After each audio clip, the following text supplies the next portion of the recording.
আমি সঞ্জয় কর্মকার সঞ্জয়ের সঙ্গে কিছুক্ষণ ইউটিউব চ্যানেলে সকলকে জানাই স্বাগত এবং আন্তরিক শুভেচ্ছা। এখনকার প্রতিবেদন আগামী 2030 সালে গুজরাটের আহমেদাবাদে অনুষ্ঠিতব্য কমনওয়েলথ গেমস, যা 100 বছর পূর্তি বা শতবর্ষী আসর কমনওয়েলথ গেমসের, এটা নিয়েই কথা বলবো কিছুক্ষণ, আলোচনা করব কিছুক্ষণ। ইতিমধ্যেই আপনারা জেনে গেছেন যে গ্লাসগো কমনওয়েলথ গেমসের অনুষ্ঠান সমাপ্ত হয়েছে এবং সেই সমাপনী অনুষ্ঠানে ভারতের তরফে কমনওয়েলথ গেমসের পতাকা গ্রহণ করা হয়েছে এবং ভারতের তরফে গ্রহণ করেছে কমনওয়েলথ পদকজয়ী নীরজ চোপড়া এবং ভারতবর্ষের অলিম্পিক সংস্থার চেয়ারম্যান পিটি ঊষা। তারা পরবর্তী 2030 সালের কমনওয়েলথ গেমসের জন্য কমনওয়েলথ পতাকা গ্রহণ করেছেন, যা অত্যন্ত গর্বের এবং আনন্দের। আগামী 2030 সালে এই কমনওয়েলথ গেমস অনুষ্ঠিত হবে ভারতবর্ষের গুজরাটের আহমেদাবাদে এবং এটি কমনওয়েলথ গেমসের 100 বছর পূর্তি বা শতবর্ষী আসর। বিশ্বকাপের মতোই 1930 সালে এই কমনওয়েলথ গেমস শুরু হয়েছিল এবং মাঝে 2 বছর খুব সম্ভবত বিশ্বযুদ্ধের জন্য বন্ধ ছিল, কিন্তু বছরের নিরিখে এটা 100 বছর পূর্তি, সেই জন্যে এটা আরও বেশি গুরুত্ব পাচ্ছে এবং তা নিয়ে আগামী দিনে নিশ্চয়ই যথেষ্ট চর্চা হবে, আলোচনা হবে এবং গুরুত্ব সহকারে তা বিবেচিত হবে। এর আগে আমাদের ভারতবর্ষেই 2010 সালে কমনওয়েলথ গেমস অনুষ্ঠিত হয়েছিল ভারতবর্ষের নিউ দিল্লিতে। তখন কংগ্রেসের প্রধানমন্ত্রী ছিলেন মনমোহন সিং এবং দিল্লির মুখ্যমন্ত্রী ছিলেন শীলা দীক্ষিত, কংগ্রেসের শীলা দীক্ষিত। সেই 2010 সালের কমনওয়েলথ গেমস নিয়ে যথেষ্ট বিতর্কের ঝড় বয়ে গেছিল। তার কারণ ভয়ঙ্কর রকম দুর্নীতি হয়েছিল এবং নানান রকম ষড়যন্ত্রের অভিযোগও এসেছিল। অনুষ্ঠান মূল্য ভীষণভাবে বেড়ে গিয়েছিল এবং প্রচুর টাকা নয়ছয় করা হয়েছিল, জানিয়ে সংস্থার তরফ থেকেই অভিযোগ উঠেছিল এবং সেই সময় অলিম্পিক কমিটির আহ্বায়ক বা চেয়ারম্যান সুরেশ কালামাডি, তিনি সেই অভিযোগে অভিযুক্ত হন এবং তিনি সিবিআই দ্বারা গ্রেপ্তার হন এবং তার সঙ্গে আরও বেশ কিছু আধিকারিক কমনওয়েলথ গেমসের এই দুর্নীতির জন্য, ভয়ঙ্কর রকম দুর্নীতির জন্য এবং সরকারের তরফের যে আর্থিক ক্ষয়ক্ষতি তার জন্য এবং অনুষ্ঠানের যে খরচ এবং ধার্য মূল্য তা বহুল পরিমাণে ব্যয়বহুল এবং বেড়ে যাওয়ার জন্য অভিযোগ ওঠে এবং সিবিআই সুরেশ কালামাদিকে গ্রেপ্তার করেন, সেই সঙ্গে আরও বেশ কিছু 2-3 জনকে গ্রেপ্তার করেন। এই নিয়ে একটা বাজে পরিস্থিতি তৈরি হয়েছিল। যাই হোক, এবারে ভারতবর্ষে আবার দ্বিতীয় কমনওয়েলথ গেমস অনুষ্ঠিত হতে চলেছে 2030 সালে। ভারতবর্ষে এটি দ্বিতীয় এবং এশিয়ায় এটা তৃতীয়। আগামী যে 2030 সালে কমনওয়েলথ গেমস গুজরাটে অনুষ্ঠিত হবে, সেটা কোন সরকারের নেতৃত্বে হবে, সেটাই এখন সবথেকে বড় প্রশ্ন। 2029 সালে কি আবার মোদি ফিরবেন? 2029 সালে কি বিজেপি আবার সরকার করতে পারবে, না কংগ্রেস সরকারে আসবে, কংগ্রেস সরকারের নেতৃত্বে আবার কমনওয়েলথ গেমস অনুষ্ঠিত হবে? একজন ভারতবাসী হিসেবে চাইব যে কংগ্রেসের প্রধানমন্ত্রী মনমোহন সিংয়ের আমলে কমনওয়েলথ গেমস অনুষ্ঠিত হয়েছে, এবারে এনডিএর সরকারের আমলে বা বিজেপির সরকারের আমলেই এই কমনওয়েলথ গেমস অনুষ্ঠিত হোক এবং মাননীয় বর্তমান প্রধানমন্ত্রী নরেন্দ্র মোদীর নেতৃত্বেই এই কমনওয়েলথ গেমস অনুষ্ঠিত হোক, এটা চাইব এই কারণেই এই অনুষ্ঠান তার গরিমা ফিরে পাক, দুর্নীতিমুক্ত হোক, যা 2010 সালে হয়েছিল এবং এই দুর্নীতি একেবারে ইতিহাস সৃষ্টি করেছিল খেলাধুলার জগতে ভারতবর্ষে, যা আপামর ভারতবাসীকে লজ্জায় ফেলেছিল। সেই জন্যে চাইব যে অবশ্যই নরেন্দ্র মোদীর নেতৃত্বেই এই কমনওয়েলথ গেমস অনুষ্ঠিত হোক, এনডিএর আমলে এই কমনওয়েলথ গেমস অনুষ্ঠিত হোক। দেখা যাক বিজেপি সরকার কিভাবে এই কমনওয়েলথ গেমস পরিচালনা করে বা অনুষ্ঠান সুসম্পন্ন করে।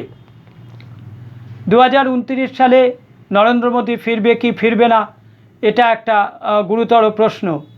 তবে আমার ধারণা বর্তমান যা রাজনৈতিক পরিস্থিতি, তাতে নরেন্দ্র মোদীকে বিজেপি কেন্দ্রীয় নেতৃত্ব এবং আরএসএস বা নাগপুর অবশ্যই আবার নরেন্দ্র মোদীকে প্রধানমন্ত্রী হিসেবে পদপ্রার্থী করেই নির্বাচনে যাবে।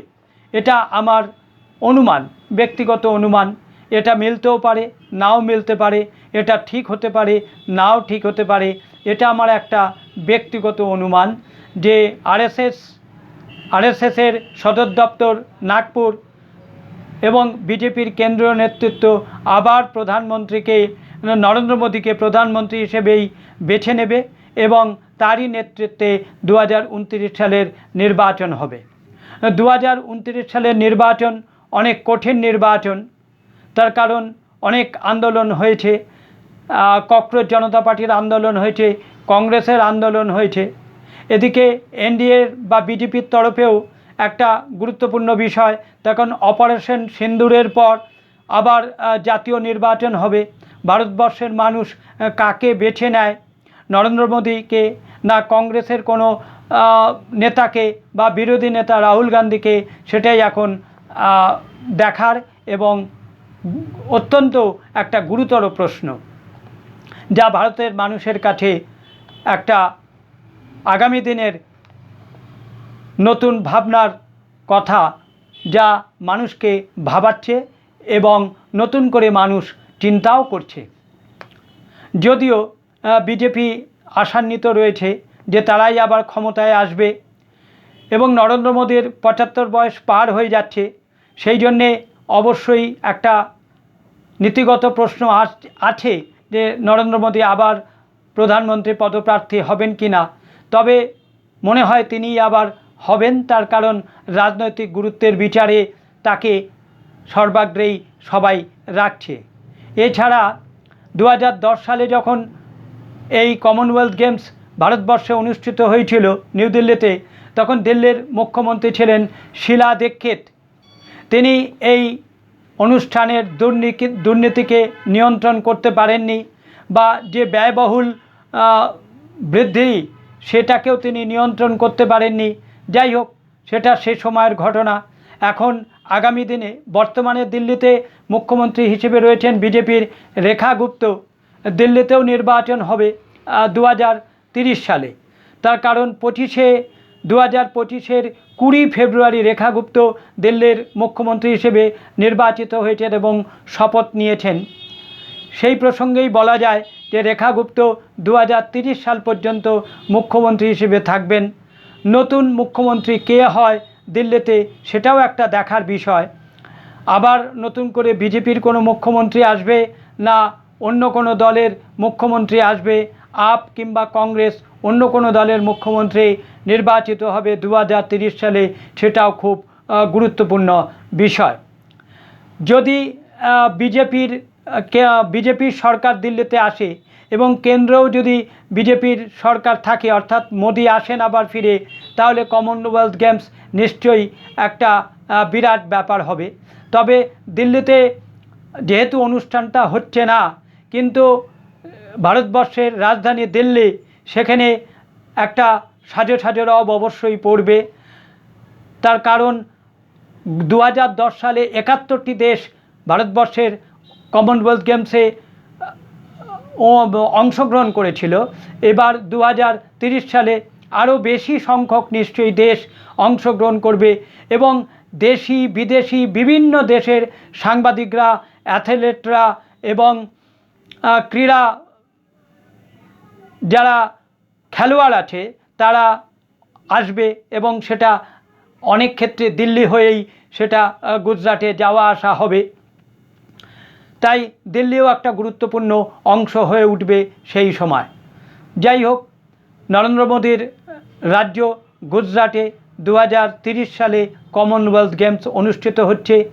100 বছর পূর্তির কমনওয়েলথ গেমস, শতবর্ষের আসর, যা ঝলমলে ঝকমকে সৌন্দর্যে এবং আড়ম্বরে নিশ্চয়ই একটা ঐতিহাসিক কমনওয়েলথ গেমস হিসেবে নির্বাচিত হবে এবং সেটা একটা ইতিহাস সৃষ্টিকারী কমনওয়েলথ গেমস হবে বলে আমার অন্তত ধারণা।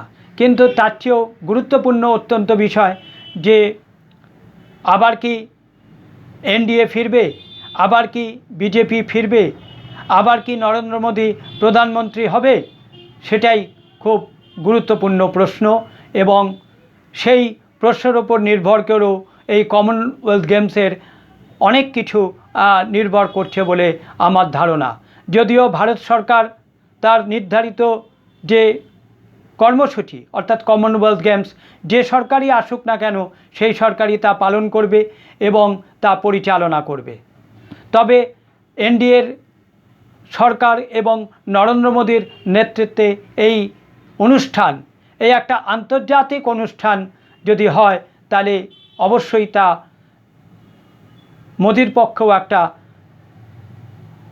তার গুরুত্বপূর্ণ যে দাবি, প্রশংসার দাবি এবং তার মুকুটে যে একটা পালক নতুন করে চলে আসবে, সেটাও বলার অপেক্ষা রাখে না। যাই হোক, আশা করি কমনওয়েলথ গেমস নিশ্চয়ই সার্থক হবে, সুন্দর হবে। এখনও 4 বছর দেরি। এটা সবে 2026 সাল, 2030-এ তা অনুষ্ঠিত হবে। এখন থেকেই নিশ্চয়ই গুজরাটের আহমেদাবাদে তার প্রস্তুতি শুরু হয়ে যাচ্ছে। তবে সরকারের ওপর অনেক কিছু নির্ভর করে, তাই এইটা আলোচনা করলাম। এখনকার প্রতিবেদন এখানেই শেষ করলাম। সবাই ভালো থাকবেন, আমার চ্যানেলটিকে লাইক করবেন, সাবস্ক্রাইব করবেন এবং আপনাদের গুরুত্বপূর্ণ মতামত প্রদান করবেন। নমস্কার।